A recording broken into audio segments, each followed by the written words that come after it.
Greetings, ladies and gentlemen, and welcome back to another episode of the Minecraft Progression Series. In this series, I go through the various updates of Minecraft in order to relearn the game ever since my multi-year hiatus. This time around, we have a bit of a different video. Instead of recording live, I'm doing a post-recording on part 25, and I'm uploading part 25 before part 23 and 24, just to give you guys a second option. The reason being, a while back, I posted a video saying, should I reset the world? And I decided that if I was going to reset the world, I wanted to live in the stronghold. And if I wasn't going to reset the world, then I would just accept that I won't fight the Ender Dragon. Therefore, once more, I leave this in your hands. Besides the point, one other thing I would like to do, I'm doing this as well because I am unable to do the Stronghold fight against the Ender Dragon in 1.0 in the Progression Series Let's Play world, because that world was open in Alpha 1.0.4. Therefore, no Stronghold will spawn in that world until full release 1.9, because the number of strongholds in one world was updated from 3 all the way to 128. However, even if that was the case, it would actually be more 1 to 128 for us, because the world started spawning strongholds in beta 1.8.1. Therefore, no second or third stronghold was able to generate within the context of this world, meaning that there was never going to be an instance wherein we could spawn the stronghold. However, in the 1.9 full release version, we can get strongholds up to, thousands of blocks away. In fact, if I go to the Nether and go 1, 4, 3, 7 blocks in any direction, north, south, east, or west, and I appear on the other side, assuming I don't appear in an ocean, that's a chunk that I haven't opened. That's pretty far into the world, and that's one of the chunk rings wherein the stronghold is guaranteed to appear. And that's why I now no longer have the need to reset, but if you guys want to reset, I still have the option open. It's up to you. I just want to make sure that everyone is happy, so even if we don't do the reset, you're not completely devoid of no Ender Dragon fight. And the reason being, I just did a world. The world seed is Dalinor A Nox, capital D, capital A, capital K. Spaces in between Dalinor A and Nox. And then finally, there is no period in the A. Other than that, we're watching a sped up video.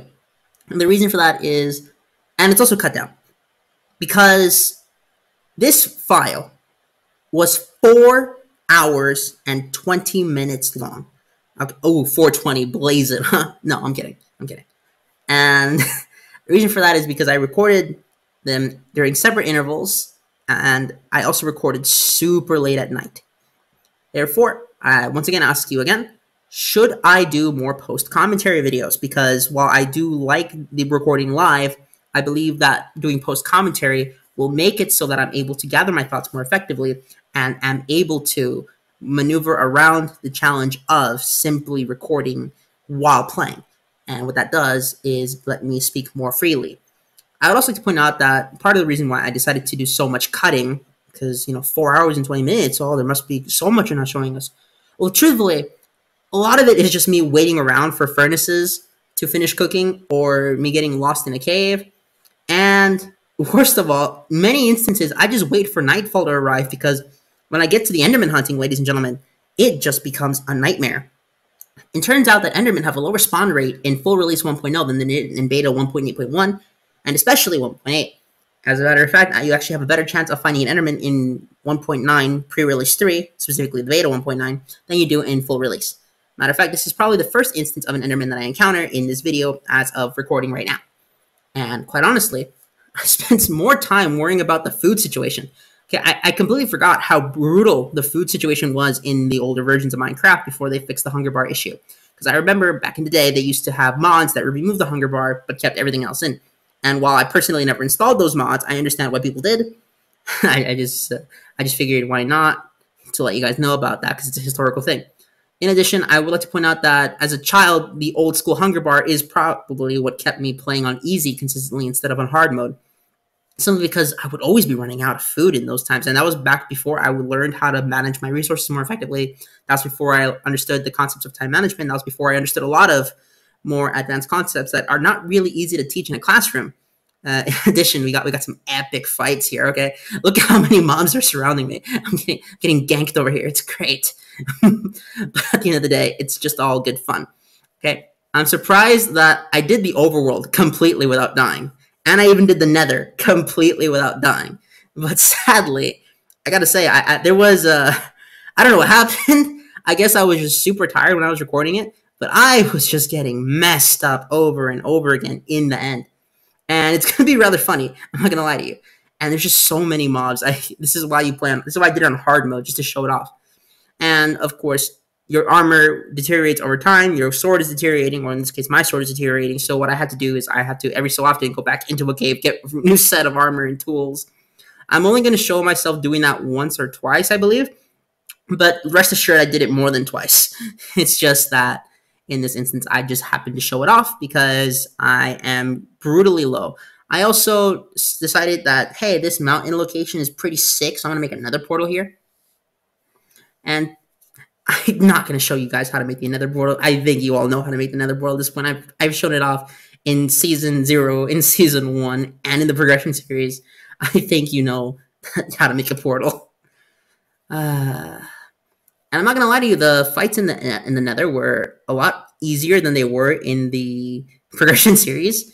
Well, this is the progression series, but they were easier than they were in the main Let's Play world, and I'm not sure whether or not I just got better at the game, which I highly doubt considering you will see my performance in the end very soon, or if it has to do more with the fact that full release just nerfed the blazes. I honestly wouldn't be able to tell you. The only reason I'm showing off 1.0 in a separate world is because I know for a fact that there is no way I can get a stronghold in the Let's Play world, be it prior to the Microsoft update, otherwise known as full release 1.9, the combat update. And I'm not going to lie to you, personally, I'm not a big fan of the combat update. I like that they introduced the Elytra, but other than that, there's not really much I like about it. I mean, the Ender Dragon rematch is cool, and the upgraded AI just turned it into the Xbox 360 fight, although slightly easier, I think. Because now it shoots fireballs and has breath, which it did in the 360, but did not have in the PC version for the longest time. I'm not really sure why it didn't, but that is just the case. And I managed to find the blaze spawner super early. I'm not even kidding. Now, this is honestly one of the easiest sections in this video. In fact, part of the reason why I decided to speed it up was because of this blaze section here. A whole chunk of it was just me waiting around like an idiot, hoping for blazes to spawn and then just killing them right away and then rather rinse repeat. It was getting kind of boring. And in fact, if you guys watch the main progression series, you'll know, and even Season 1, I was super mellow in the nether when compared to most other YouTube content creators. I mean, even, I don't know, who really screamed a lot back in the day? I guess all the hyper was, Jerome screamed. You could hear Mitch. Hell, even Skydoes Minecraft screamed, even in his earlier Let's Play, because of just how bad the nether was for them. But honestly, the nether is probably one of the easiest sections in the run. I'm not even kidding when I say this. I think the hardest part of the nether is actually finding the fortress, not even getting to it. And the fact of the matter is that I didn't even spawn that far from the fortress. In fact, I spawned rather close to it. I didn't even show the trip to the fortress because it was so close. And at the end of the day, the fact is that this trip wasn't exactly too hard. Now, I will have to give credit to the Ender Dragon for taking me out. But every other mob pretty much had no chance. Okay, so I just leave the nether there. And what ensues is now the Battle of 1,000 Knights. I honestly don't even want to know how many knights this was. In fact, I don't even show all the knights or even all the Enderman kills. All you need to know is that I pretty much fight mobs over and over again. I'm killing as many skeletons as I can for arrows. I'm killing some spiders to make a bow. But the big bad enemy that I wanted to kill is the Enderman, because the Enderman gave you the Ender Pearls, and the Ender Pearls can be used to make the Eye of Ender, and the Eye of Ender can be used to craft and locate the Eye of Ender. I already said that twice, but they can be used in order to find the stronghold wherein you can challenge the Ender Dragon and beat the game, quote unquote, even though realistically, after beating the Ender Dragon, most Let's Plays kept going. I mean, the big one was always, the one that I saw the most was, say, Etho's Lab. He defeated the Ender Dragon in episode 150, and then he just kept going for like 567 episodes at this point. Seriously, how many episodes did that guy have in his Let's Play? Yeah, must have a lot of episodes in his Let's Play, and I think it's still growing, but that's besides the point. I just gotta say, respects to all the other creators. If it wasn't for them, I would never even attempt this. I would never even have recorded this. And most honestly, it is also because the style of content that I grew up watching, the good old Let's Play and some minigames, just don't exist anymore, okay? You might find the occasional minigame, but the only minigame I really see nowadays is Bed Wars, maybe some Capture the Wool, and that's about it. But you know, a lot of the Hunger Games, survival games, Skyblock Warriors, uh, Battle Dome, it's not really made as much anymore without some sort of modification. You know, Jerome ASF still makes those Battle Dome videos, but they're always modded, or they just have some crazy enchant weaponry. And I get it; he's trying to make close reviews. It's a steady job. Full respect for me. But it's at the same time, I'm also allowed to no longer want to watch things such as that because it's just not the kind of content that I enjoy. And one more thing. I want this channel mostly to be known for just survival Minecraft and other video games and the like, but specifically in Minecraft, I just want it to be known for like survival series. I might even do some adventure maps later in the future. I might do some multiplayer if anyone really wants to join me. The problem is that most of my friends at this point, like I said in an earlier part 19, are either married, they have full-time jobs that they can't really get distracted by, or in some cases they have kids and they need to look after them and be a good parent. Good for them. That's actually the smarter decision here. And most of the reason why this is such the case, despite myself being so young, is because I'm typically the youngest of my friend group. There are 2 exceptions now. However, for the most part, since I was 8, I was, the youngest person in my friend group. In fact, when I was 8 and 9 years old, my average friend was in their early 20s. I know, that sounds really weird. It's like, well, why does this 8-year-old kid hang out with a bunch of 20-somethings? Well, the truth is that and I just played cards with them, right? I used to play Yu-Gi-Oh! You'd go to the shops, I expected to find little kids like myself playing Yu-Gi-Oh! But no, it's just a bunch of grown men. But I figured there's no one else to play with, and all the kids in my school are, at that point in time, were into the Pokemon trading card game, or they were just on their phones, or on the, at the time, DS Lite or 3DS, depending on which year it was at the time. And pretty much I was the only person left who still wanted to play Yu-Gi-Oh! At my school. Of course, there were always exceptions to these rules. Some other people would like to play the game with me as well. However, for the most part, I pretty much just hung out with a bunch of older people because they were the only people who really wanted to play the same game I did. And I learned a lot from that. What I learned is that the vast majority of people my own age, especially when I was 9, 10, 11, 12, were really not very smart. In fact, I learned very quickly how easy it was to outsmart a 12 or 13-year-old because I got outsmarted frequently. But through those experiences, I ended up getting a sense of perspective that I don't think many people would have. Because back in the day, you would have mentors. Okay, you guys, if you guys are old enough, you would know what a ward is. Just some kid you mentor as an older person to give them some training about life, to give them some advice. And that kind of stuff just doesn't happen anymore. Obviously, it doesn't happen anymore. There's a lot of, let's just say some issues that occurred in real life because of those positions being taken advantage of. But that is besides the point. All I want to say is that it's almost as if I got to get the experience of being a ward for someone older to learn what life was really like. Of course, I didn't learn everything about life because people have privacy and they don't want to share every single thing with a random kid they know from a card shop. That would be really weird. But what I did learn was that there was a lot I did not know. There was no way in hell I could have known at the time. I was rather behind in my studies at the time as well. I'm not going to lie to you guys. I wasn't always a good student. In fact, historically, I was one of the worst students ever. If you really analyze it, I was a pretty bad student. I'm not even going to kid you. I'm not even kidding around. Okay? I was honestly a really bad student growing up.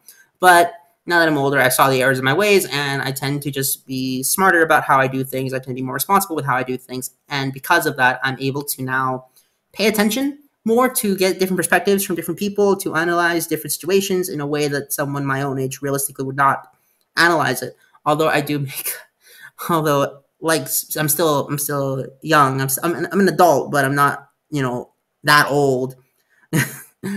Therefore, there's still some instances where I just make some blunders, some goofy mistakes, really, that realistically I should not have made. But that is besides the point. At this point, we're at the stronghold, okay? I'm not gonna lie to you. Most of this trip was just me waiting around for furnaces to finish cooking, waiting around for multiple days just for mobs to eventually start dying. And it was great. I mean, I had a blast recording this. This was a very fun time recording. A good 4 hours of my life and 20 minutes gone. But you know what? I can't even complain, okay? It really goes to show because prior to Season 1, I had never started a survival world and just beat the Ender Dragon in it. Outside of some SMP or some other multiplayer type minigame. Obviously, I've done the Ender Dragon fight multiple times, but what I used to do historically was my friends and I would get into a world together, and then someone would, work on the world in creative mode, give us all the best equipment, just spawn the portal in the world, and just we'd have a good time fighting the dragon together. It was just a pretty fun thing. And I'm not going to lie to you, I took a lot of unnecessary risks in this run. Look at how many Endermen I'm choosing to fight at the same time. There's 4 of them. But you know what? I was actually pretty lucky. I found 4 in a safe spot. This is probably, I don't even want to know. I don't think I made it to the multiple day mark. I mean, okay, no, I'm not gonna lie. 4 hours and 20 minutes. Let's see here. Each hour is 3 days. 4 times. This is a 13-day trip. Okay, so I would still have about 87 days left in the video if I was doing one of those challenges. But then again, I did lose in the end, so I don't think that would count. But that's besides the point. It is all in good fun. We make the end portal, and then we just go in. Okay. But you're going to see me fail like a fool. In fact, here begins death number 1. 3, 2, 1, go. Bye. And I'm saying to myself, okay, let's go again. 3, 2, 1. Oh, no! And I fall down. Ooh. And then I get murked by Enderman. Or so I thought, right? So I thought. But then, no, it was the Ender Dragon that kills me. And then I die to this explosion, of course, because I'm apparently just a failure of a player. Then he hits me and I die. Then I miss this Ender portal here. I don't know. I just found it really funny. But then at a certain point, I start learning the tricks. I start learning the tactics. And I start analyzing the situation. What do I have to do if I want to win? And that is the end all section. And I realized that F3 is really broken in Full Release 1. F3 makes the Ender Dragon fight a lot easier than I thought it was. Although I really got close to dying there because I just failed to time a certain jump. Like an idiot. But after a while, you realize a pattern. And this is what I say. Okay, I'm still of the belief that older Minecraft is still harder than newer Minecraft in terms of survival, in terms of fighting the enemies. In terms of building farms and generating nice structures, obviously the new game can be classified as harder because there's just more to do in the newer Minecraft game. But that's besides the point. When I'm talking about what is harder, I mean just staying alive is a lot harder in older Minecraft than it is in the newer Minecraft. Although I find it really funny that I end up winning with this little setup here. In fact, there's nothing in the inventory bar, in the inventory section. It's just those 8 items and nothing else. I even try to make it cinematic at some points. Okay, I also learned that the best way to fight Enderman is in F3 mode. It turns out Kiara from Hololive was right, and that her chat was just being stupid. No, and I'm not kidding about that. Kiara, if you go watch the Hololive English Minecraft series, Kiara, pretty much before she even starts the SMP, she just kind of joins in her own little survival world and plays around for a little bit. And her chat got really mad at her for just using F3 for a good chunk of it. But you know what? It was an interesting experience. Playing with F3 actually gives you more perspective on things. And you see, there I don't die. And I get it's because damage from explosions is calculated by approximation to the character feet. Because that's where the hitbox is that registers explosions. But at the same time, I don't understand what killed me in the previous one. And then, of course, I get an Enderman. He is just on me. He is chasing me. And one of my big issues in this Ender Dragon fight, it has to do with hunger management. In fact, hunger is probably the most threatening element of this fight here. And I'm not going to lie to you, the Ender Dragon fight is pretty cool. There aren't really any sound effects that I could show off, and I was trying to shift, but I clicked caps lock, but that's besides the point. But there's not much I can really show to you there. It's really a simple fight. I mean, it's not a hard fight. That's a lie. It can be hard if you don't know what you're doing, but it's the same for most games. In fact, there are a lot of games that I see as really hard. Okay, people say, "Oh, Dark Soul, Elden Ring, super hard." Yeah, and I agree. If you don't know what you're doing, if you're just jumping into the game, you're gonna have a pain in the ass. Okay, if you play Super Mario Brothers: The Lost Levels, it's gonna be really hard for you. If you play Mega Man 1, it's gonna be really hard for you. Ghosts and Goblins, super hard. Super Meat Boy, super hard. But the idea of the speedrunner kind of just shows that a lot of the time, it really comes down to experience. The more experience you have, obviously, it's going to be easy to you. If you guys follow David, Muck854, check him out. He has gone on record saying that Sonic 06 is a super hard game. Really, it's not. It's just that he doesn't have the patience to sit through that game enough times to learn all the bosses and strategies to make the game super easy, unlike me, who has been playing that game since he was 4, and therefore is capable of continuously improving at that game, regardless of the type of experiments. And a lot of this, like I said, a lot of this Ender Dragon fight is just me building up in F3 mode, because I realized quite quickly that This fight is kind of boring after multiple attempts. It was cool the first time, okay? It was really cool the first time. But after a while, you just have to say to yourself, okay, this is not the fight that I want to play. This is just something you do to say you beat the game. And this would mark, I believe, the second time I beat Minecraft legitimately from a new world all the way to the end, in single player specifically. I've done this multiple times in multiplayer. I know the tricks, although the first 2 attempts really would go to show that I don't. But even then, a lot of people died in the Ender Dragon fight. Okay, Seth Bling died in the Ender Dragon fight. Mind you, that was in ultra hardcore, but still. It's not as if I'm bad for dying here. No, sometimes the game is just not on your side. Sometimes you just get defeated and you just have a bad time. So there's about 10 minutes left of this fight, I believe. Let me check. Yeah, there's about 7 minutes left into this fight.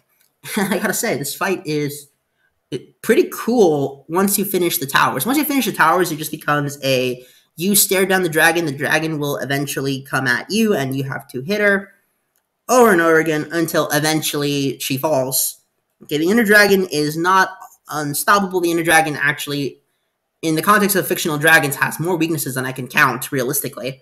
In fact, I think that the Ender Dragon might be one of the easiest dragon fights in video game history that is also still considered iconic by some metric.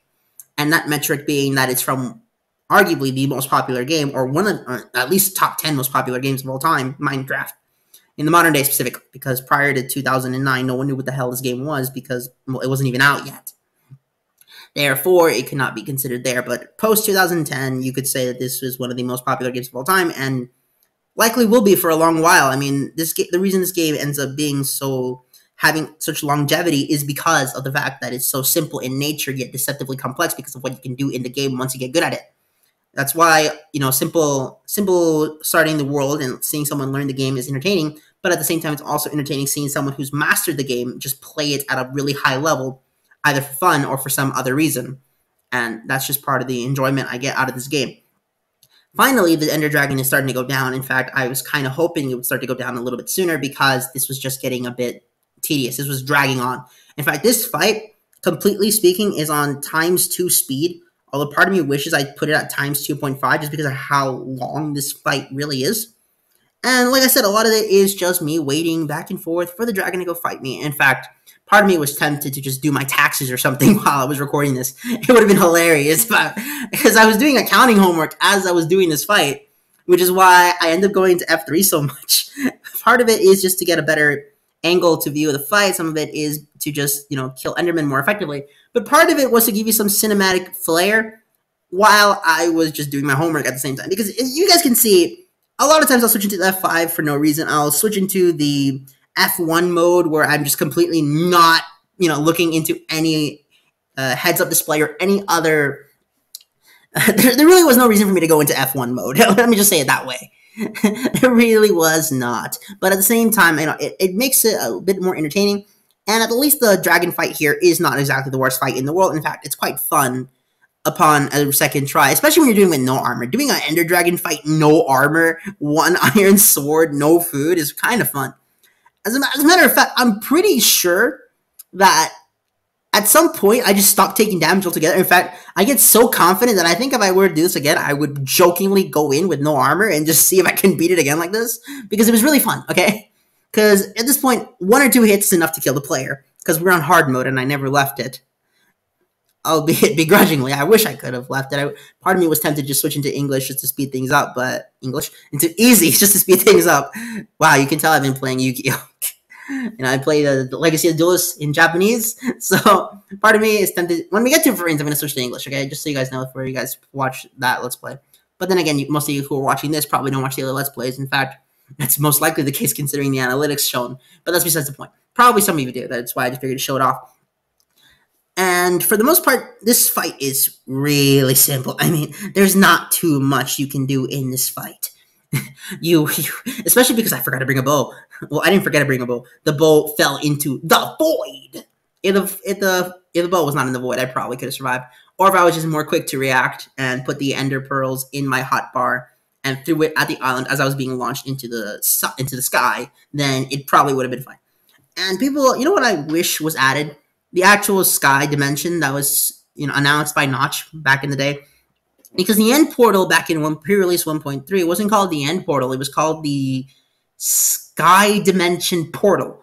And I believe that's what people theorize, like, oh, this is going to be the Aether. It's going to be great. It's going to be super cool that we can go into this Aether place. Because back in, I think it was in dev, prior to the development of Infinite Worlds, you could have sky-based worlds. And the only issue is that you'd most likely never see the whole thing because of the fact that water buckets does not exist during this time, and neither did Shift, by the way.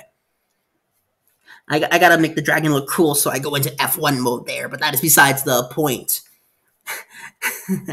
This fight is just really weird, okay? There's not too much I can talk about. I'm trying to give you guys some dynamic camera angles, I really am, but at the same time, this is just going to be a rather quiet video in the most part. There is no real music in this. There's no real epic editing outside of me just cutting things out for the sake of saving time. Because unbelievable how much time was actually spent making this series. This video probably could have taken a lot less time to make had I just chosen to keep going in this way. And we have about 1 minute and 30 seconds left before the fight ends. As you can see, even the boss health is actually going into the low section at this point, maybe 1/16 of its max health, most likely. Around that point, anyways. But I noticed that I'm just not taking damage anymore, okay? And part of my reasoning is that I think I've learned the pattern to the Ender Dragon fight. Sure, at first I got, ganked on, but at this point we're fine. There's no real issue I can take with the Ender Dragon fight. She's down, okay? The Ender Dragon can't do anything anymore. She doesn't have her fireball, and with that attack, we finish the fight, okay? We have finished the fight, ladies and gentlemen, although this random Enderman thinks that he can stop me. Oh, yeah, he just saw, the big bad dragon go down in a ball of smoke. What kind of ball is it? I'm not really sure, but he went down. Well, she went down, because the Ender Dragon's a lady, apparently. I think that's what Jeb said. I'm not too sure about that, though. Of course, we got to get the egg. It's tradition at this point. You don't actually need to get the egg for anything. There's no accomplishment. It's just to say you did it. And with that, we actually defeat the Ender Dragon. It was a pretty exorbitant time. I'm not going to read the credits this time. You guys saw me in Season 1 read the credits.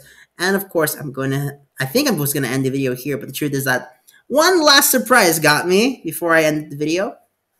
And it's here. I get sniped by an optic skeleton.